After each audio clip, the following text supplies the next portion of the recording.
नमस्कार। धर्म संस्थापक बसवदेव। गंगांबिका और नीललोचना दोनों चचेरी बहनें थीं और समवयस्क होने से साथ साथ पली बड़ी थी। उन दोनों में इतना प्यार और मित्रता थी कि वे दोनों एक दूसरे को छोड़कर नहीं रहती थी। बड़े बूढ़े मजाक में कहते थे कि दोनों की शादी एक ही लड़के से करेंगे। लड़कियां विवाह योग्य हो गई तो वर संशोधन की बातें होने लगी। उन्हीं दिनों में महाअमात्य बलदेव रस को कूड़ल संगम आश्रम से निमंत्रण आ गया और वे दोनों लड़कियों को साथ में लेकर कूड़ल संगम गए। वहाँ बसवण्णा का भाषण सुनकर वे सभी प्रभावित हो गए थे। गंगा और नीला बसवण्णा की विद्वत्ता, आकर्षक, प्रभावी और प्रसन्न व्यक्तित्व देखकर उन पर अनुरक्त हुई थी। यह बात बुद्धिमान और अनुभवी अक्का नागम्मा ने पहचान ली थी, लेकिन बसवा एक शादी के लिए ही तैयार नहीं थे, तो दूसरी शादी के लिए पूछने का सवाल ही नहीं था। लेकिन नीललोचना ने मन से बसवा को पति स्वीकार किया था, इसलिए उसने पिता को वर संशोधन स्थगित करने की विनंती की थी। अब वह पूजा, जप, ध्यान, संगीत में व्यस्त रहने लगी थी। बसवण्णा के वचनों को संगीतबद्ध करके वही पूरा दिन भाव विभोर होकर गाती रहती थी। देखने में स्थिति सामान्य लगती थी, लेकिन नीललोचना अंदर ही अंदर घुलती जा रही थी।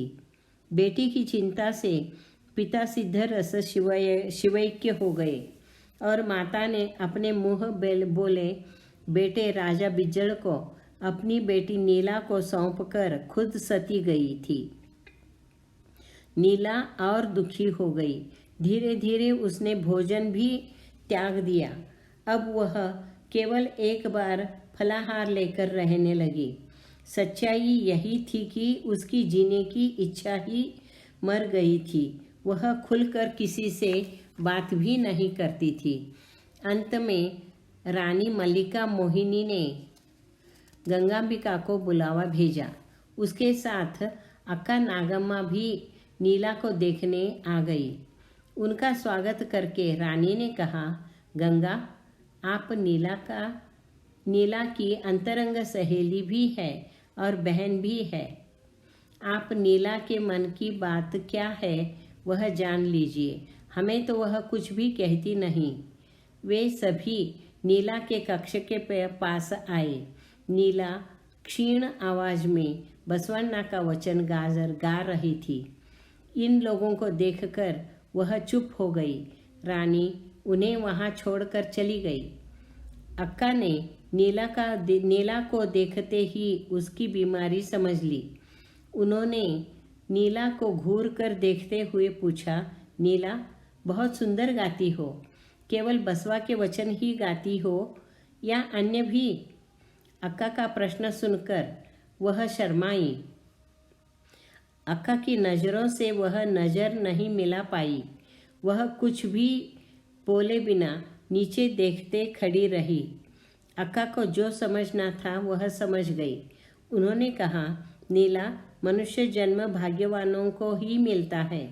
बसवा के वचन गाती हो, लेकिन उसके वचनों का अर्थ तुम समझी ही नहीं हो। यह जीवन ऐसे व्यर्थ गंवाने के लिए नहीं है। अर्थपूर्ण जीवन जीने के लिए मिला है। जीवन एक तप है।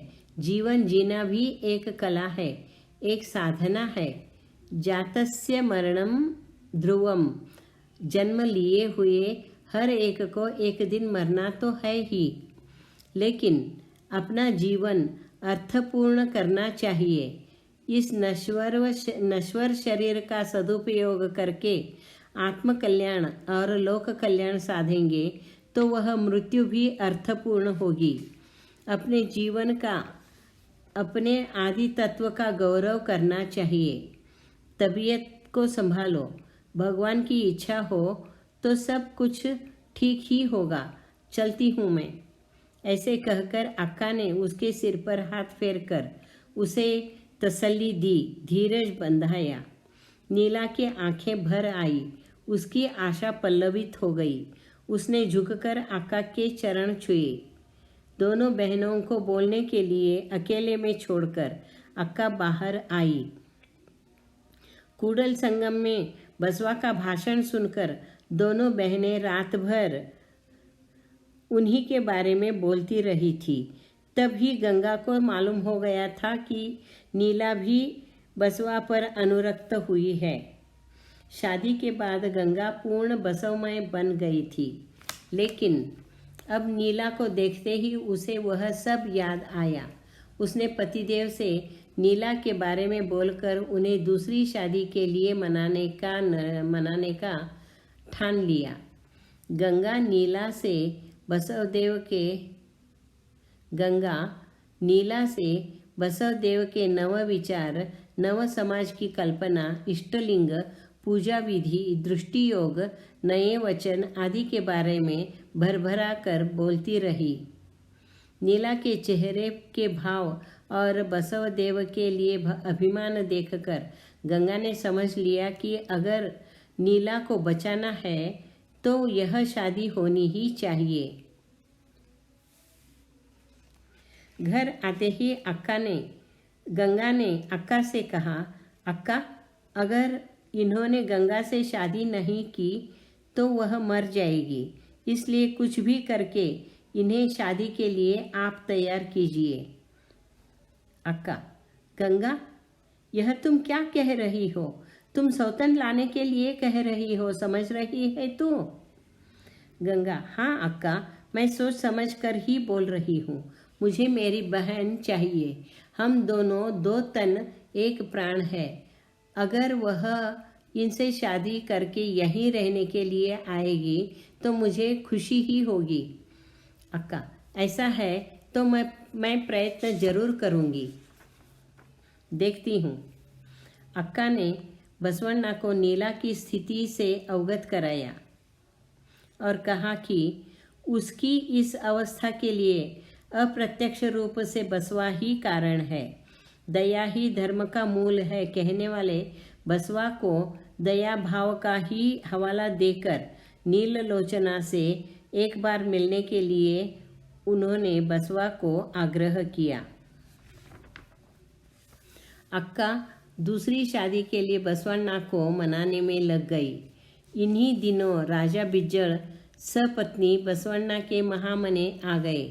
बसवण्णा को आश्चर्य हुआ, ऐसा क्या काम आ पड़ा कि राजा को खुद मेरे पास आना पड़ा?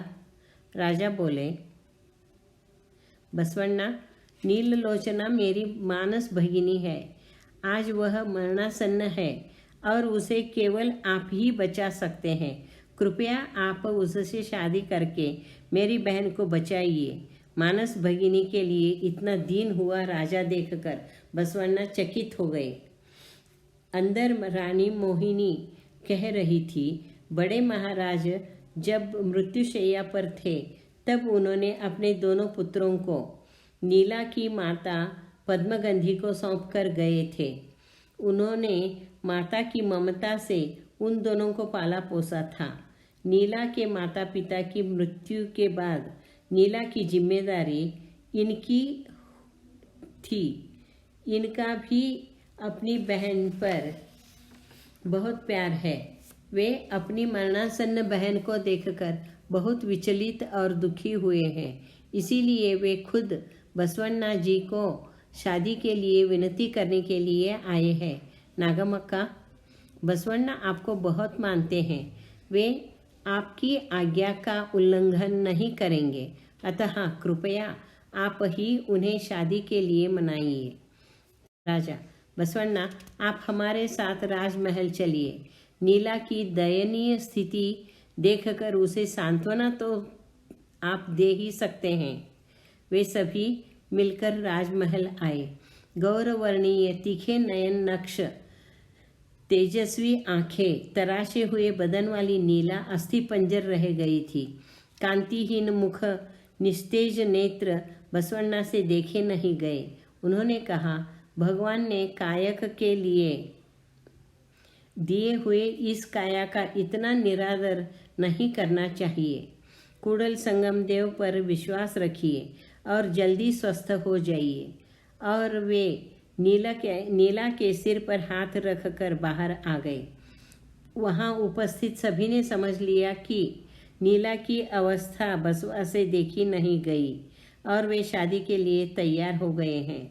आगे 3-4 महीनों में नीला की तबीयत सुधर गई और एक शुभ मुहूर्त पर राजा बिज्जल ने उसकी शादी बसवण्णा के साथ कर दी। धन्यवाद।